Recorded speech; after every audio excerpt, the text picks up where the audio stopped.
sends Jimmy Hart packing for 1 year. Well, what a dead crowd we have here. Y'all people are so stupid.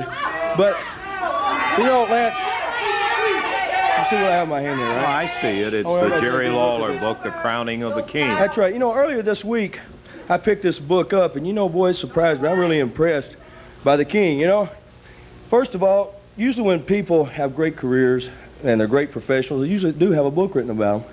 And so that has really sparked something in my mind today. It has really brought me to this point that I think this show today is going to be dull anyway because of wrestling, you know, with some of the people you got in here like Lawler anyway. But what I want to do is call this show a little different today. I want to entitle it something else. What I want to call this today, will you hold this book here just a second? What I like to call this is Jerry Lawler, This Is Your Life. That's right. Come on, Eddie. What is this? That's right.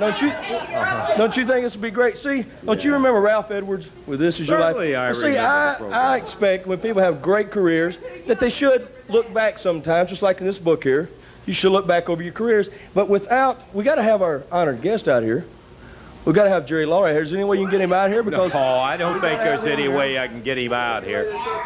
Oh, you want to lay that up there? If we got a staple gun, and we might be able to put that up on the set. I kind of feel like Mr. Rogers here a little bit. Yeah, you kind of. Can I borrow it? Okay, since this is my part now, This Is Your Life, Jerry Lawler, could we please, can somebody say... have an interview, not the whole show. Oh, that's okay, Lance. I know you'd like to break anyway. Is there any way to get Jerry Lawler out here? Can somebody check, please? Because I can't do this without the king out here. Hey, look, and I promise, this is legit. This is on the up and up. There will be nothing going on out here, Lance. You know me. I wouldn't lie to you. Who you got waiting to Nobody's here. I promise. Check behind the curtains. Come on, King. Come on. Eddie Gilbert's not going to bother you. Come on out here. Come on out here. There he is. Lance, you hold on this minute. Let me plug this up here. Yeah, I figure that Jerry can take care of himself, but he is well aware of the fact you're the one that called him out here for all this stuff. King, I don't know if you heard me. I was just telling Lance and all your great people here in Memphis and around the area and everywhere that I'm really impressed with this book about you. I'm really impressed with you because you are the king of wrestling. And I think that we should call this Is Your Life. And I think we should look back at your great career. So, is this all right with you? I'll tell you what's all right with me, Gilbert. I just thought I'd come out here and watch you make a complete fool out of yourself, and when I get through...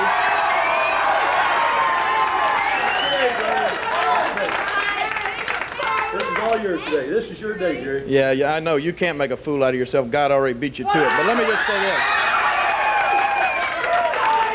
I'm going to stand here and I'm going to listen for a few minutes, but remember, this show is all about wrestling, brother, and when I get through listening to you run that little mouth of yours, I'm going to put my fist right in it. You understand that? Oh, I can understand you're probably a little upset. You probably don't trust me, but I'll put your mind at ease. Why. Okay, as we look back into Jerry Lawler's great career, there's the first man that really dawns on me. And, well, don't let me say any more. I want to see if you can recognize this voice, Jerry. All right now, Eddie. Jerry Lawler's big man on campus. You know, No, I'm not. Hey, you know this is Jim White, your very first tag team partner, Lawler. You know, we were team. And he went on and he became the big champion, big man. And a lot of people say that, you know, I just became an old drunk. And I do drink a little, but you know, I'm gonna make a comeback. I can make a single. I can be a champion just like Jerry can. Listen, well, it's his day and he ought to have it.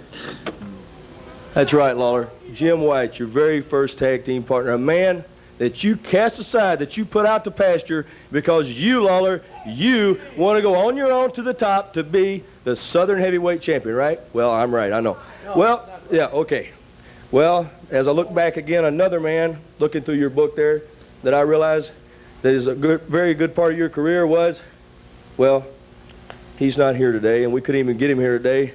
But we do have something on it I want you to take a look at. If you can look at the monitor. Eddie, this. Hey, that's it.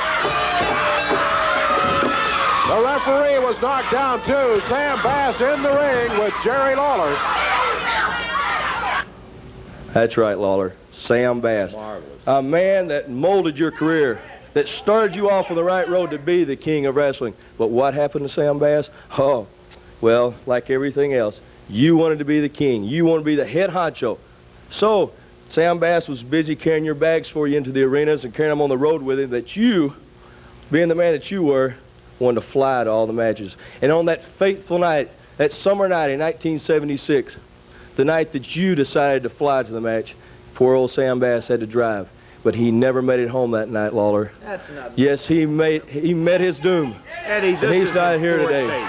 He's not here today because Sam Bass is in a grave. Because you, Lawler, you put him there. Are you done now? No, I'm not. I still have yet more people. See, I spent a lot of money this week. I have more people. And see, I want you to recognize another voice because you were wanting to go for the Southern Heavyweight title. Lawler and Lance, both of you, I want you to listen to this voice very clearly. Do you know, I don't really remember too much about the match. I do remember that I was a wrestling upcoming star, I'll have to say that.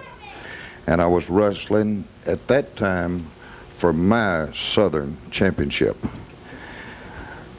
One thing that I do remember is that I got a glimpse of Lawler pulling something out of his trunks. And later I was told, after I come to in the dressing room, that it was a chain that he used. And then I understood that he was the champion then. Then I didn't have my belt anymore. Jerry Lawler was the Southern Heavyweight Champion. That's right, Lawler. That man, if you'll step out here, is my dad, Tommy Gilbert. The man you pulled a chain out and started your reign as a Southern Heavyweight title, right, Dad? Lawler, I guess that made you feel awful big, didn't it? Then you was a Southern champion, wasn't you? Oh, what a terrible, terrible way to win a title. Oh, now, as we step on up in history again, another man that you wind up using and abusing along your treacherous ways was, well, see if you can recognize this voice. You told me I was going to be a star. You brought me you found me down in Philadelphia, Mississippi, plowing a mule. Well, you told a lie. I've never been to Philadelphia, Mississippi. I'm not from Philadelphia, Mississippi. If we could get this man out here, please. Playboy Frazier. Step up here, Playboy. Another man, Lawler, another man. Is it true that you're from Philadelphia, Mississippi? No, I'm not from Philadelphia, Mississippi. I'm from Philadelphia, Pennsylvania. Oh, Lawler, another man that you took and just made a fool out of in front of everybody. You're making a fool out of yourself and trying to make one out of all these people with all this garbage. No, I'm not. No, I'm not. The next man, Lawler, he wasn't able to be here either. But we do have some footage of him I think that you should listen to and watch on the monitor.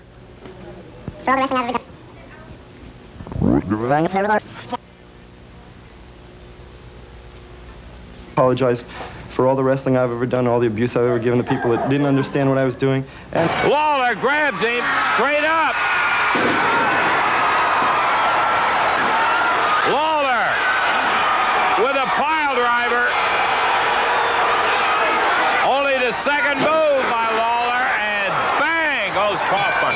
He's going to give it to him again. He figures he's already lost it. Hart trying to get the big guy loose from the rope. And look at Lawler go to work on him. He picks Andy up. He's going to suplex him. Hey, here comes Lawler. Andy Kaufman sitting down at the ringside. Lawler coming in. Kaufman, Lawler got the fire right at him. The assassin. Oh, boy, sometimes I really can't believe you. There was a man, a poor little sickly comedian, Lawler, not even a wrestler, that you took him night after night, dropped him on his head so you could get national attention, so you could get national exposure. Yeah, Lawler, you. And where's Andy Kaufman today? He's in the grave also, because probably those pile drivers you gave him caused that cancer that he died of, Lawler. That's true. No, Lance. No, Lance. Excuse me. Let's get back over here. This is your life. And so far, I know you must have chill bumps all over your body.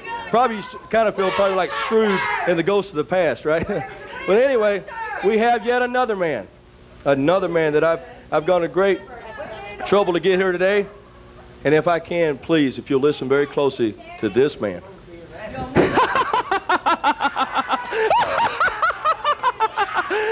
Oh, man, Lawler, I wouldn't miss this for anything in the world. I'm the man who guided you to the top of your career, baby. You were down and out, baby, scumming around this town, baby. Hadn't even won a match in 6 months. And what did you do? You called the greatest man in the world today.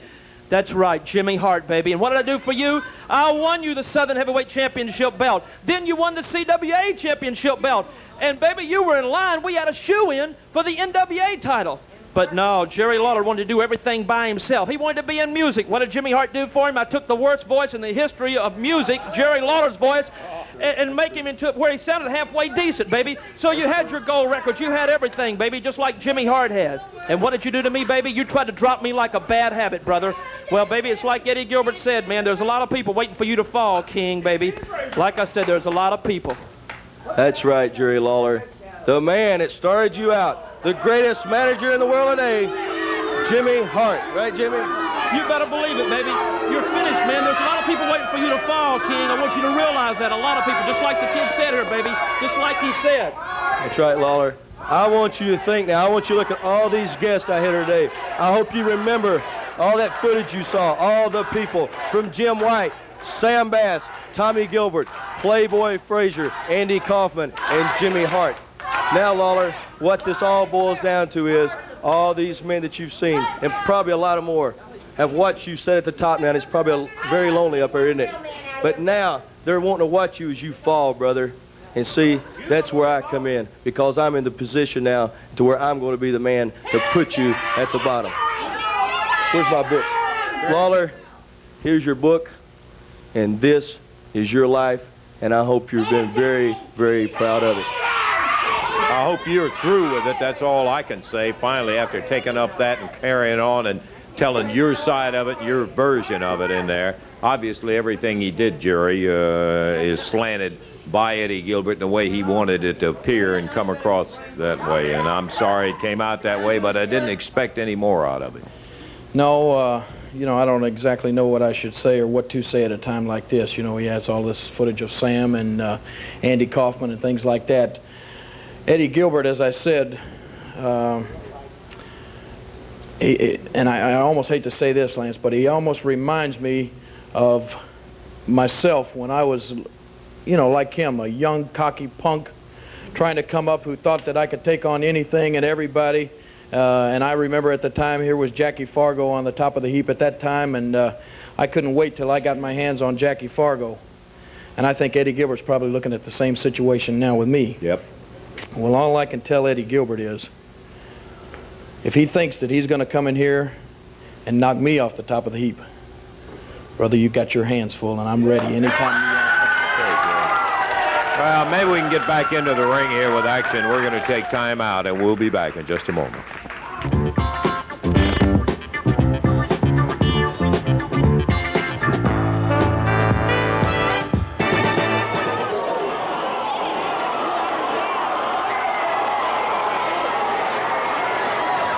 Coming up on the 6-minute mark as Lawler goes to work on him, Rod. That's strapped down. Lawler pouring the rights to him. Another big right to the jaw of Tommy Rich. Lawler got